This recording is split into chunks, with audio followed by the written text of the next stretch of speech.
আরো অন্য জায়গায় ঘুরতে হবে। এই মারা, আমি এই ঝর্ণার কথা বলি না, আমি জলের ঝর্ণার কথা বলেছিলাম। কিন্তু আমি এই ঝর্ণারই কথা বলেছিলাম, আমি তো জলের ঝর্ণার কথা বলি নাই। এটা ঝর্ণা, বিশ্বাস হচ্ছে না?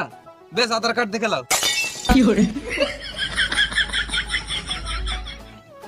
না না, এই ঝর্ণাটাও ঠিক আছে, দাঁড়াও একটু ঝর্ণার সাথে খেলে আসি।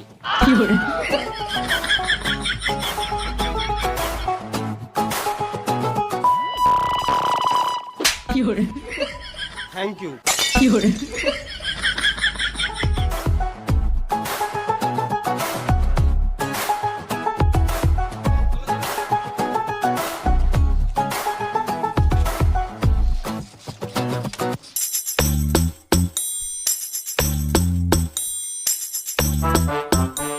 চলো তোমাদেরকে এবারে ইন্ডিয়া পাকিস্তানের বর্ডার দেখিয়ে দেবো। এই মারা,